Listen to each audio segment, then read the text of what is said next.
Here's 3 universal things that'll help you not die in prison. Because I was actually sentenced to life imprisonment for second-degree murder, and I was an ex-correctional officer. And I'm sure every inmate knew, because they always came up to me with their cell phones and there was an article with my picture on it. But thank God I didn't die and I didn't get stabbed with a shank or a meat shank. And if you're wondering why does that piece of shit sound so happy, it's because I am. But here it is. The 3 main things that apply to everybody. Number 1, you know who you are. Number 2, you know where you're at. And number 3, you know what time it is. And it's as simple as that, right? This video is about surviving the shitbird survival way. And I think I may have cracked the code to surviving prison as a non-tough guy, especially if you have a target on your back. But I do want to mention that this is not a checklist, and prison sentences are case by case, and everyone has a similar but parallel experience. So it's like, it's your charges, it's your mindset, and then your mouthpiece that are your vulnerabilities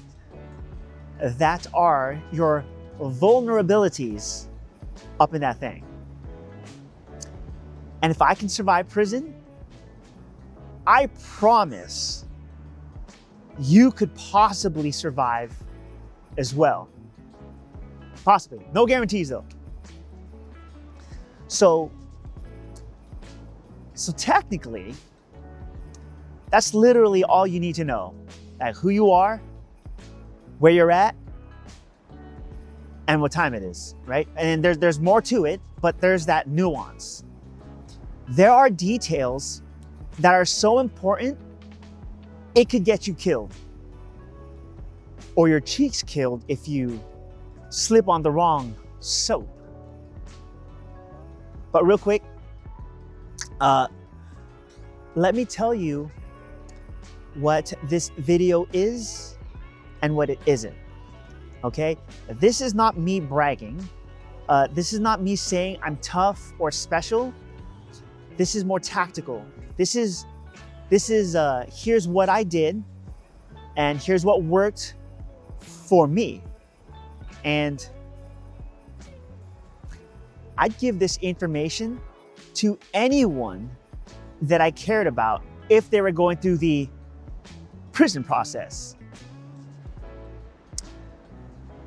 So my name is Jerry Gold, your most favorite Stigma Sherpa. I'm a Marine reservist with an OTH discharge. I am a shit-canned Santa Clara County Sheriff's Correctional Deputy that served under Lori Smith. I went through a public trial, very public trial, and I was convicted in a 2017 on-duty murder, which was ultimately overturned on direct appeal in 2022. And I stayed in prison while the state hashed it out for another 2 years. Then, when given the chance, I pled guilty to a reduced voluntary manslaughter charge in 2024 so then I could be done with it. And it was time served, go home. And then I was released from parole in December 2025. And here I am, arguably one of the biggest pieces of shit that you'll ever meet. I hate that title. but it's one of the few titles that I have left, right? And, I'm not a self-deprecator, and I'm not self-exposing as a defense mechanism to shield criticism, right? I just lay it all out because, I will always forever care about what people think. And I don't want anyone thinking that I'm trying to gloss over my history. And so the only way I can counteract that is, is to be available and useful to whoever I deem worthy, whether they like it or not. So if you want to explore the mountain ranges of deserved hate with someone who will forever navigate this terrain, I'm actually your guy. I'm actually in the business of trading my dirty insights and stress-tested tools for your hard-earned, honest cash. So if you're facing time, this might help. And if you're going to prison, this could really help. But if you're curious about, how someone like me didn't die, this is how I kind of did it, right? But if you're looking for a redemption story or someone who's gonna apologize for surviving, this ain't it. Because I tell you right now, I'm not reformed, I'm not redeemed, and I'm not a success story. I just don't mind being a cautionary tale for anyone who's still watching. In fact, I'm actually addicted to being useful, and sharing my worldview is how I made it through as an ex-officer in prison. Yeah, so in detail, right? The first main thing, you have to know who you are. You have to know your charges, because your charges are not a secret and they can easily be found out. And if your case is a high-profile case, so someone with a cell phone or someone who watches the news, they'll find out. And like the Megan's Law or any public registry site, that's available. And like, here's another harsh truth. Like being seen and heard by your standards is a luxury in prison, because no one gives a shit about pronouns or ideologies. And in prison, like my reality is what I see. So if I don't know you, I don't know you, and I don't need to know you. Okay, so like recognizing your feelings, like me recognizing your feelings, is not mandatory. It's not or a courtesy like it is out here in the free world.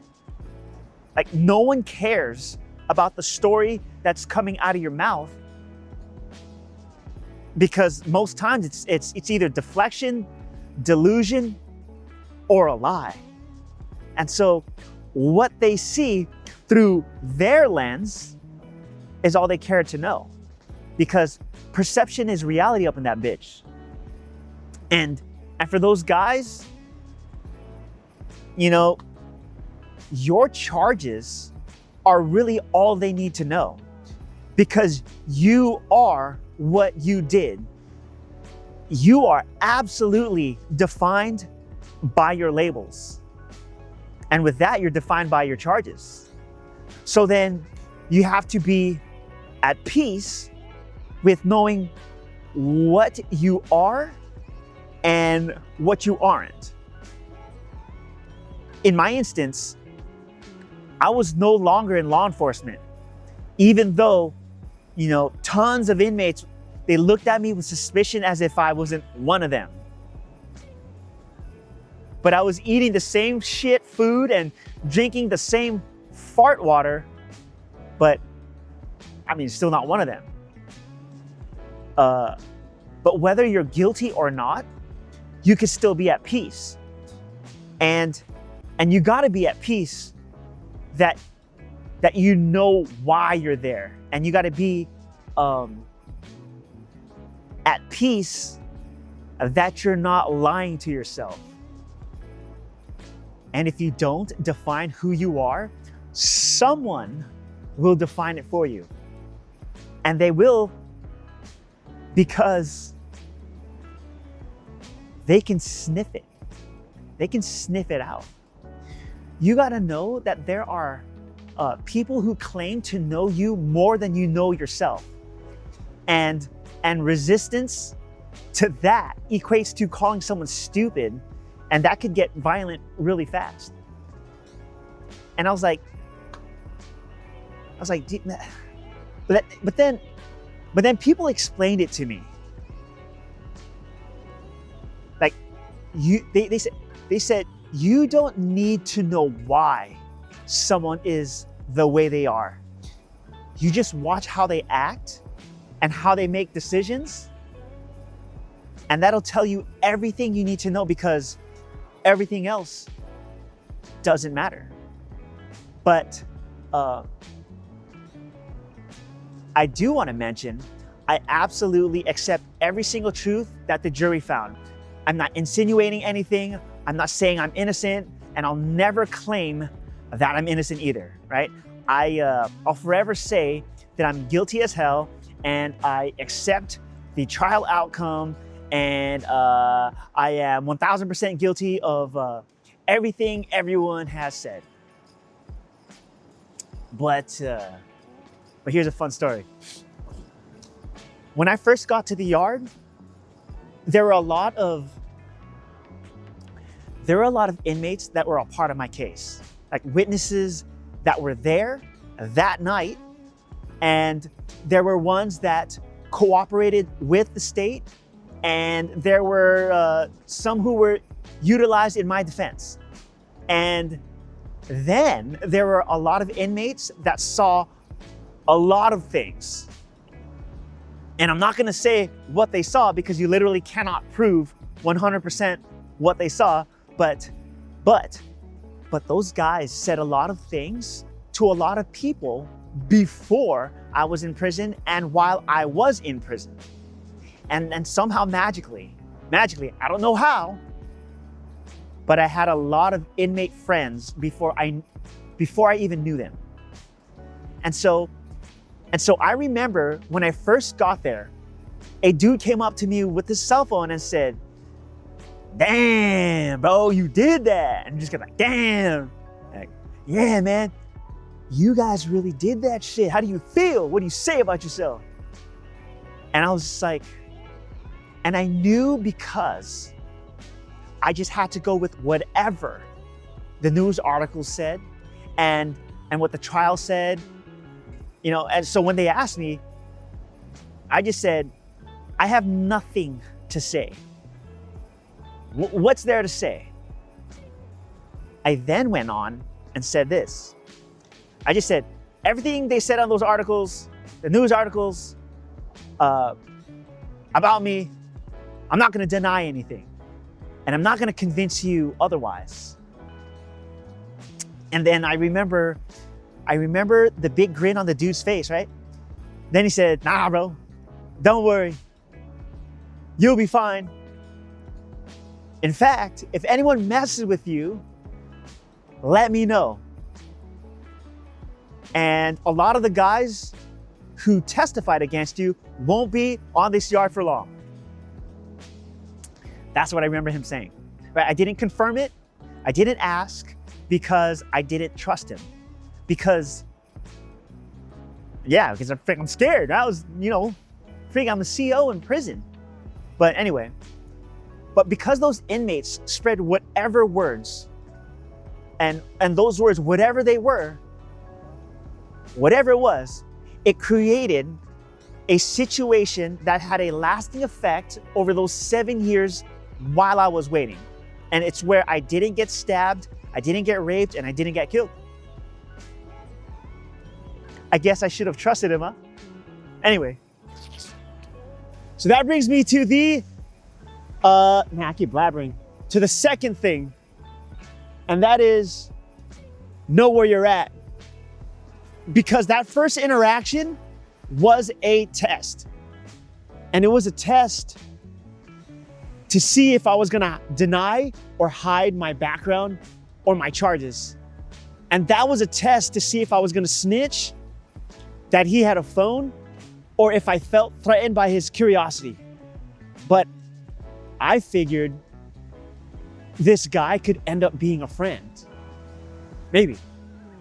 Anyway, I think the lamest thing to do is blame your environment for what you are or what you're about to turn into, right? Because there are thousands of guys in there that went before you and came out just fine.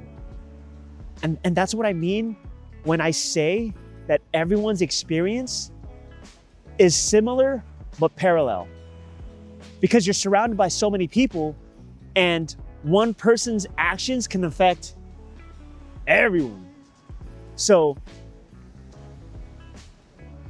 you have to know the clientele on the yard.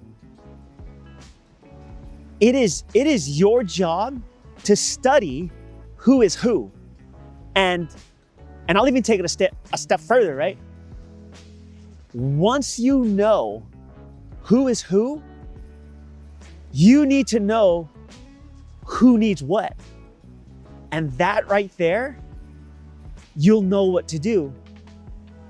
Which I'll explain further. But you just have to know.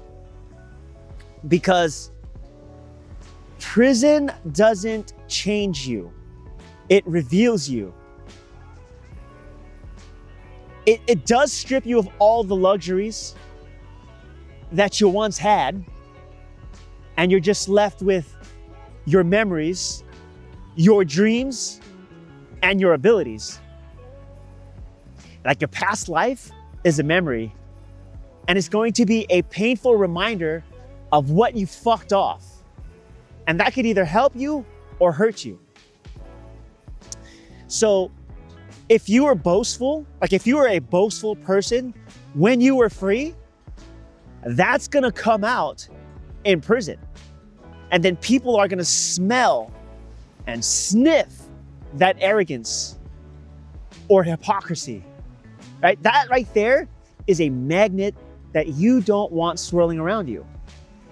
Or if you're a scared or skittish type person, that gets magnified. And it doesn't matter how much muscle you have. So don't be that guy that brags about the martial arts that you know, because half the time, the shit goes to the ground and an arm bar isn't gonna cut it. Like, you gotta worry about people's teeth. Anyway, even if you are the roughest, toughest dude outside, but you weren't really built like that, like, these guys will know. And they can tell who's faking it. So prison just magnifies what's already there. It exposes things about you that you didn't even know existed. Because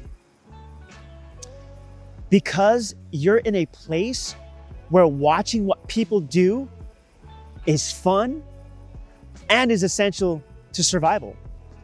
Because people talk shit and compare. Like, thank God I'm not a piece of shit like that guy. But they're probably fucked up too. And it's because your daily battle is mental and physical. You're being watched. Oh man, this light. And you're being perceived, labeled, and tagged. And it depends who does that, because if someone who is like highly credible and they put whatever label on you, that's gonna stick. And then there's like living with people you would have never thought you would live next to, right? So I lived with many gang dropouts over the years. And these guys were guys who committed violations that warranted their own gangs to exile them for whatever reason. But they still had that gang mentality. But I didn't have to worry about them because I wasn't a snitch. And I didn't do it in trial, and I never did it in prison. But, snitching can actually save your butt, but that's a different video. Yeah, because some people make a currency out of snitching. But yeah, that wasn't me. But yeah, I didn't want their stuff. I didn't want their drugs. I didn't want their alcohol or their phones or their girlfriends, prison girlfriends. I didn't cause heat to the house, as we call it, because I knew who I was and I knew what time it was. Because violating any of that could have been a death sentence. And another thing was I was an ex-officer, so a lot of the officers didn't mess with our 8-man cell. And the officers in prison, they couldn't look at me like I was a rat or a person that was scared to do time, because they didn't see me as the type that would burn my partners. So the cops left whatever cell I was in alone. And that was a perk.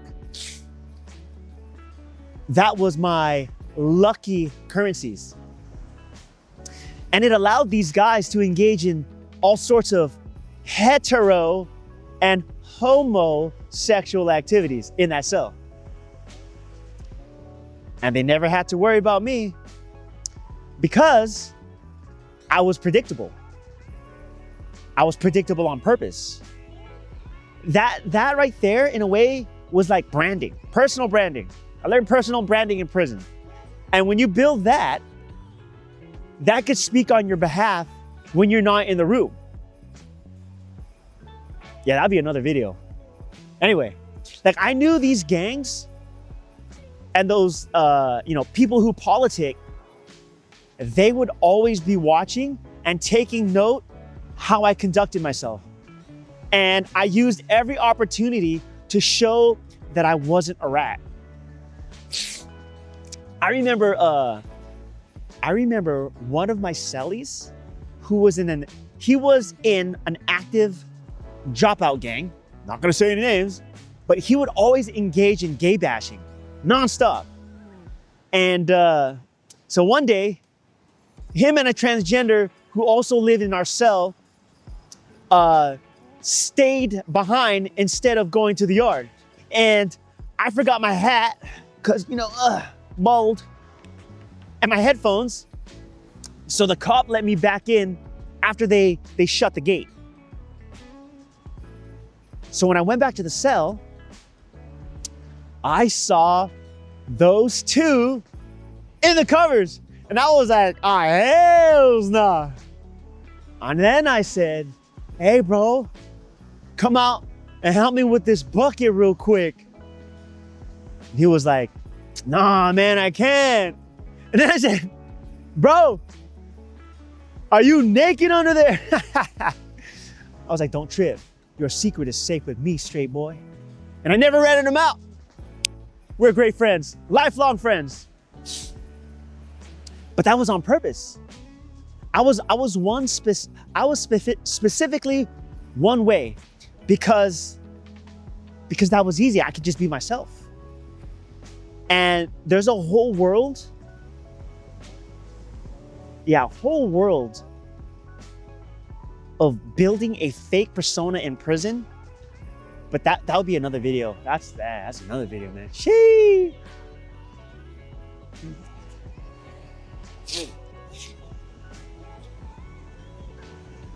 But yeah, I could predict my own behavior. And that means they could predict my behavior. So if someone said, yo, Jerry Gold did this, man, I think it was him. Someone would chime in and say, nah, there's no way, bro. And that was all good. It was a happy little situation. And that's why I never took for granted a non-hostile encounter in prison. I never underestimated someone's willingness and ability, because like I've seen a 75-year-old dude use a plastic spoon to pop a younger dude's eye out. Right? So yeah, like every person can be utilized and weaponized, and everybody has value in prison. Okay? So if you're a suicidal person who needs coffee, you'll do some foul things for that shot of coffee. Or if you have no support from the outside, but you're naturally muscular and hungry, someone will feed you for a price, because you'd be hired muscle. But if you're like the type of person that was always seeking validation, man, there was always some dude ready to turn you into their girlfriend. Like it's that bad. Because prison is a place, I mean, prison is a place where you can really know if you're gay and easily tempted. I remember my buddy was so devastated that he engaged in some heavy, homosexual activity. And then he came to me and said, Jerry, bro, I don't know what came over me. I got a wife and kid, and I'm not gay, man. What you saw was not me. I was lost, bro. I don't know what came over me. I'm so lost, bro. I'm lost. And I was like, as a good friend, I was like, bro, you're not lost. You were found, man. Yeah, there's a lot of gay stuff happening in prison. And there's a lot of violence happening over the transgenders. That's another video. But yeah, that's them.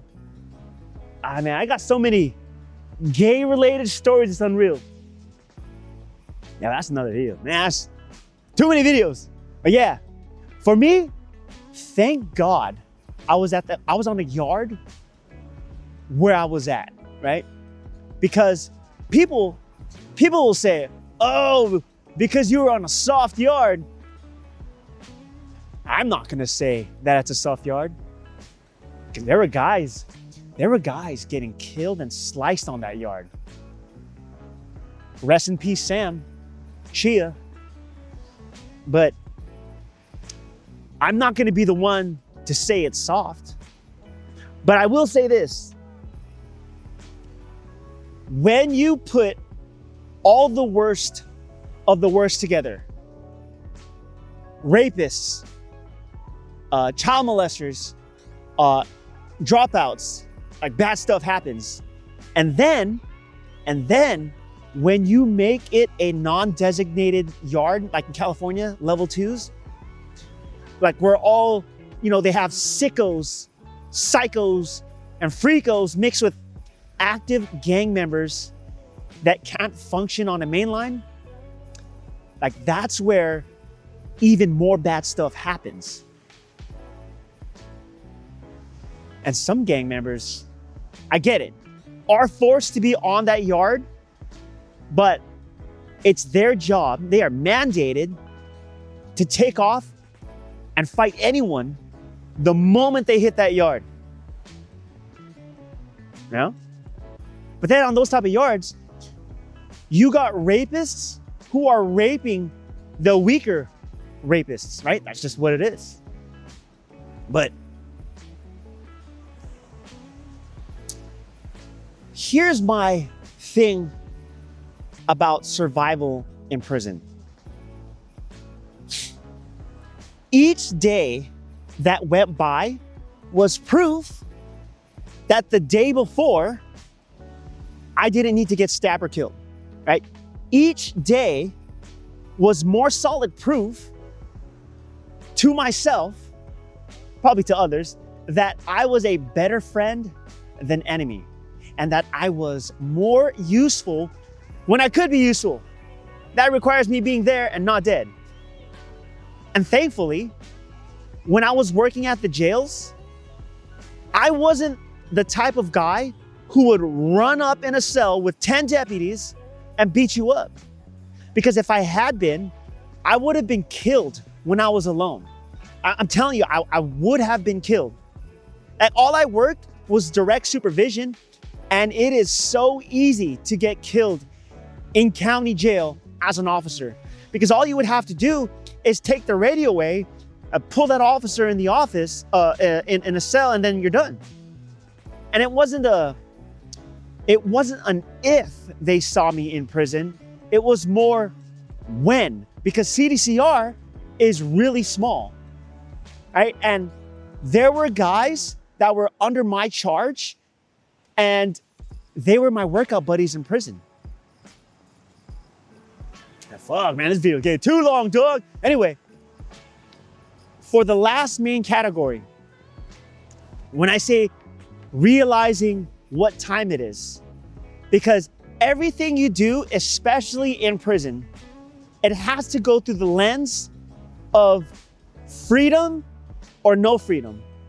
It's black and white, because you either engage in activity that leads to getting out or staying in, because you're in a place where people can absolutely throw rocks from glass houses, okay? People throw shit, all sorts of shit, literally and figuratively. Like, I had dudes who were child molesters, snitches, rapists, murderers, that were judging my character and my actions.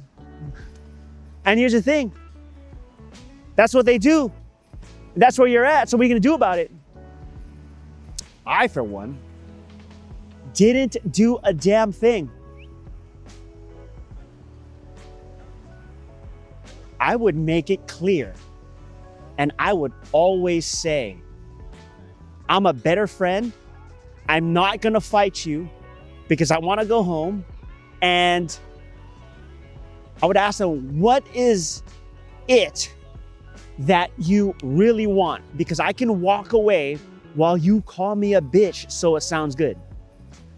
I had to do a pride override, and thank God it worked every time, because if you don't give someone an out, they will always just go in, because it's all a show.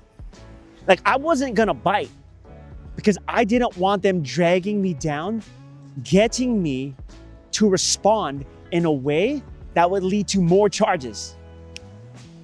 And that's what prison is. It's like, it's always a good time to fight and kill each other. Air an opportunity.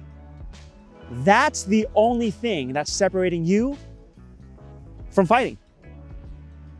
And you know, I've come across so many murderers that would tell me, like, the only reason why that dude is still alive is because I have a chance to go home in 14 years.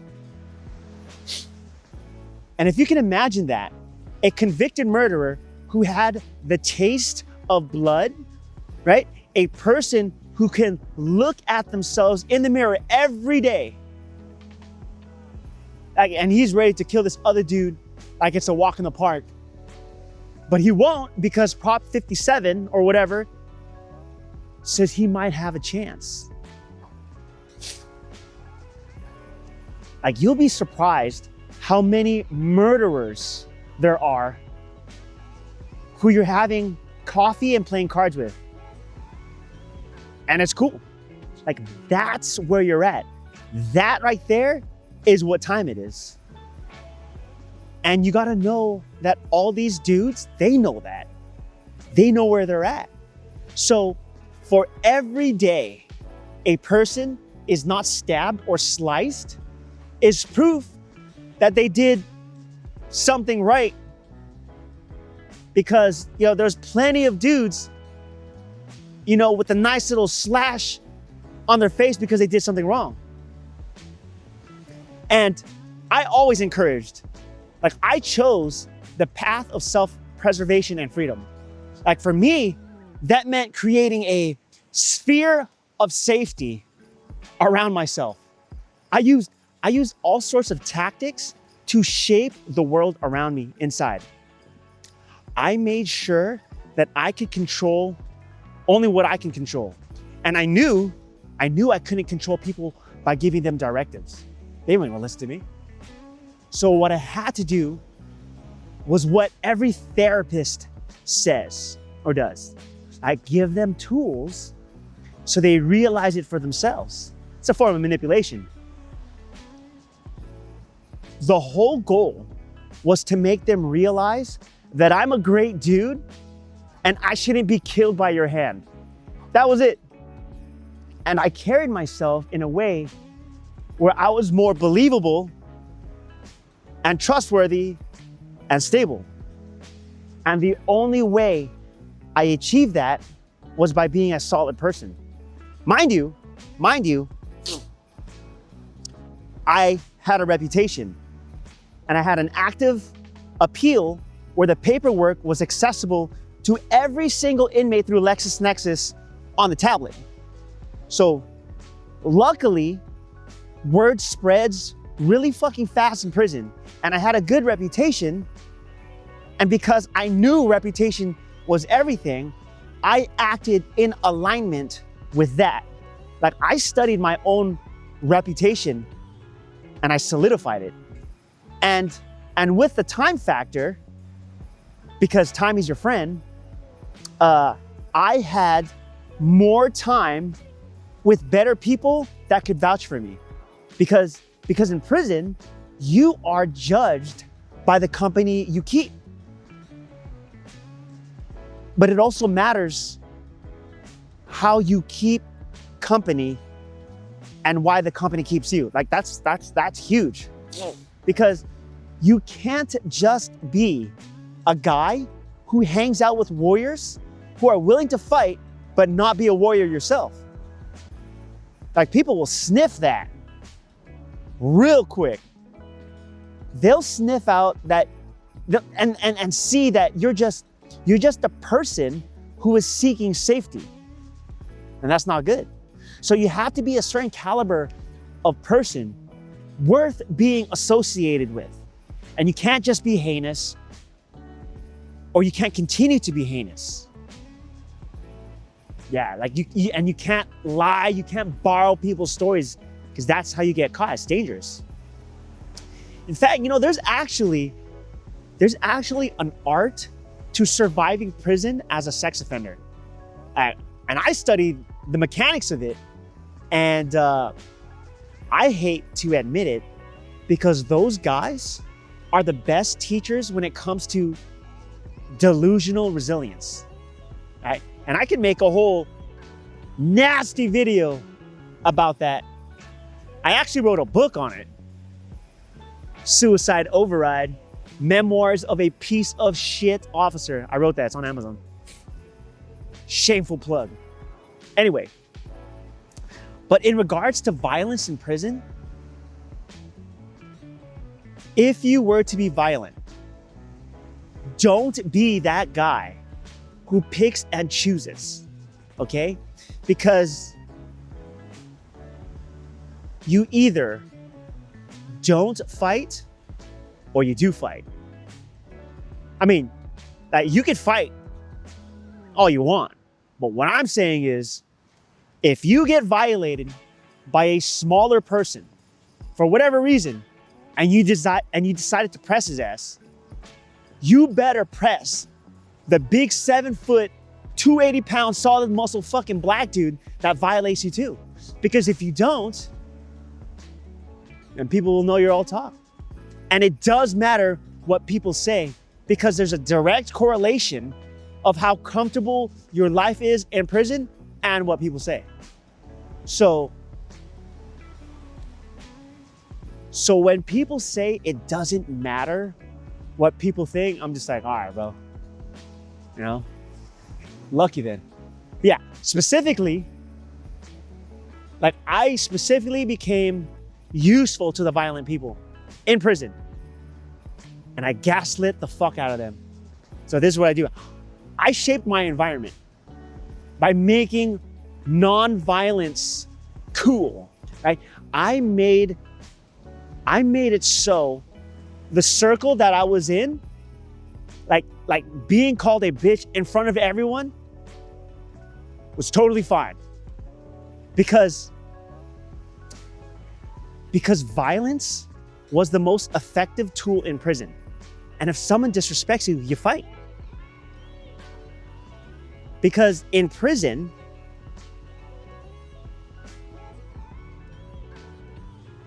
you're either disrespected or not. So then I started preying on the fight mechanism in their brain. I would praise people who didn't fight. I would encourage others to make fun of the people who did fight. And I fought my hardest to normalize my way of thinking. I wanted them to internalize my worldview, and I took every opportunity without being a tryhard. Like I would magnify how bad it was to get in the fight because of the aftermath. Like I remember we would watch people fight from where we were sitting, and I would say, like, fuck, dude, they're gonna take that fool's radio and his TV and his D&D dice. He's like, man, you can't get that shit no more. He's gonna lose all his shit, all because he felt disrespected over a fucking bag of soup.